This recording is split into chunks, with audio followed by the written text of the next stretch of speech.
are here at the National Weather Center on the south side of OU's campus, and joining me today is Al Sutherland, and he is the OSU Mesonet Agriculture Coordinator. And Al, a lot of us have heard about Mesonet, and it's this great weather system, but how did it come to be?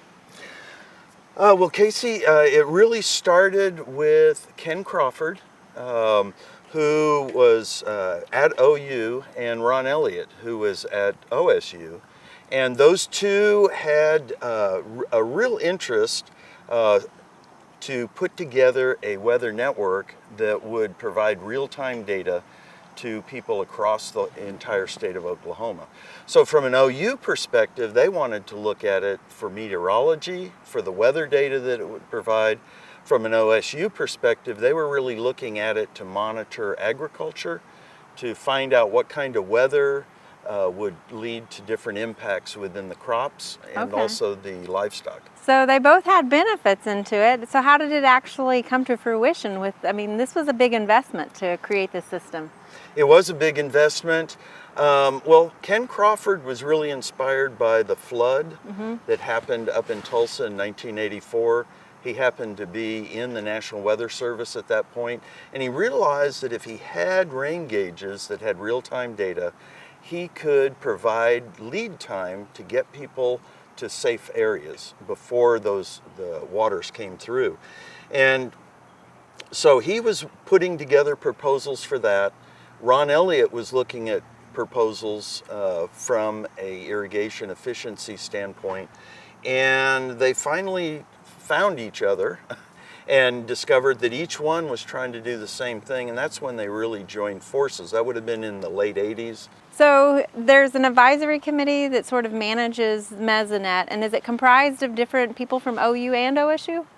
Well, it's actually a steering committee, so it is OSU and OU jointly managing the Mesonet. So they vote on the budget, they vote on the strategic direction for the Mesonet and how things were put together. Right now we have how many weather stations across Oklahoma? Well, right now we have 121 stations.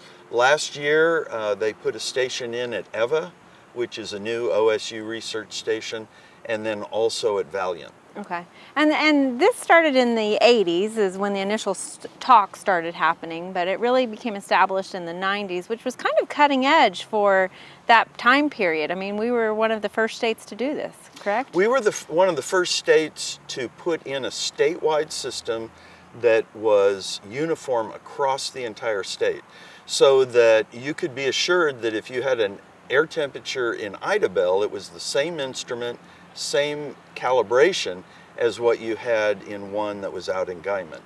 And if you look at a lot of other states, they're piecemeal networks. So they'll put in a few automated weather stations, but they'll do it in different ways. So you might have variation in all of that. And they did not want that variation. They really wanted everything to conform to specs. Okay. And now with technology, of course, we have all of this in our pocket, basically, right? Can you tell us about the apps that you have available? Yeah, the apps, iPhone or Android, we have apps for either one.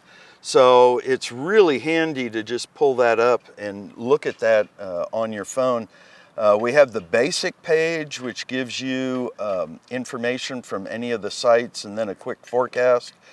And if we turn that sideways, for ag producers, for gardeners, we can actually not only get the average wind speed, but we get the wind gusts, we get relative humidity as well. So it gives you different information if you turn it sideways. That's good to know. Sideways it does. And if you scroll, the forecast goes out 5 days, 5 nights. Now, one thing I know a lot of people ask is because there's about one station per county, more or less, but if I'm new to a county or traveling, I don't necessarily know where the closest weather station is. How do I identify that?